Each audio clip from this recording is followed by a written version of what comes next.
Hello my family, welcome again to Direct TV, bringing to you the truth. Welcome to another special episode of my video. Okay guys, today I am here again with the man of God to ministry because of their own need, or because of their own desire to make money. All right, so in today's video you are going to learn that from the man of God, but that is for the first aspect of the video. All right, I'm still gonna come back again to introduce the second aspect of the video, all right, which the man of God, Pastor Chris, is still going to be talking about that line. All right, so before you go ahead and watching today's video, guys, I know that you are really ready to watch this video, but before you go ahead, please, if you are not yet like my video, go ahead and just click the like button and like this video so that this video can be recommended to other people. And if you have not yet subscribed to this channel, this is your first time in my channel, please hit the subscribe button to subscribe to this channel, and then watch this. I'll be right back to introduce the second part of the video. Please watch this. I remember some time ago I was talking to pastors, and I said to them, look, there are pastors who will go to hell because they went into the ministry. For pastoring, they will go to hell. Why? Because they were not obeying God. They went into the ministry for their own ends. They're like Lot.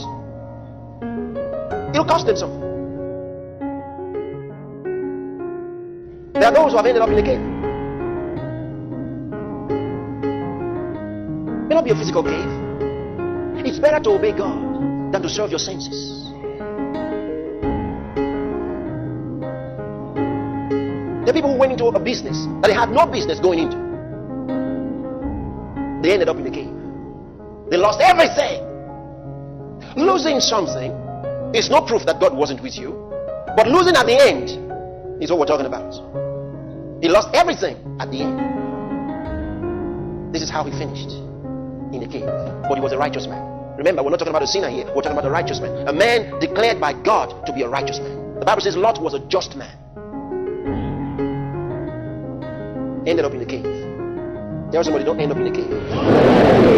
Look at, he couldn't even give anything to his daughters. He had nothing to give. He didn't even escape with his wife. His wife ended up on the way as a pillar of salt. Didn't even make it. He was so emptied. So emptied.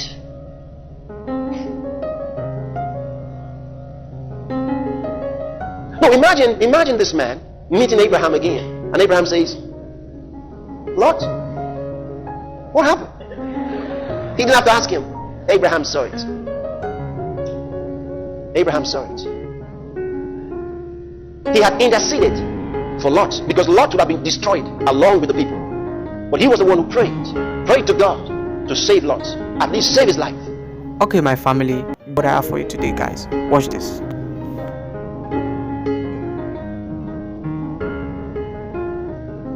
There's a fellow, he's a good singer. He's leading worship. It's also beautiful. So the pastor gives him some instruction he doesn't want to hear.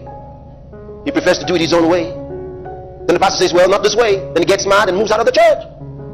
And how does he move? Some of his friends follow him, like they're going out of Egypt. They're angry. They move out and they start a church. What do you think will happen? They'll finish up in a cave. Because that's not the way God calls his men. He doesn't call them in strife. That's not the way. So many churches started out of anger and fighting, assistant pastor versus pastor. It's wrong. That's all the flesh. And sometimes it's their wives.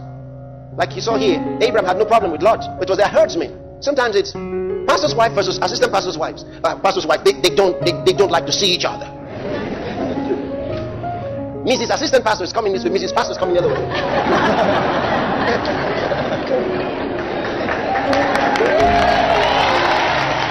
It's wrong.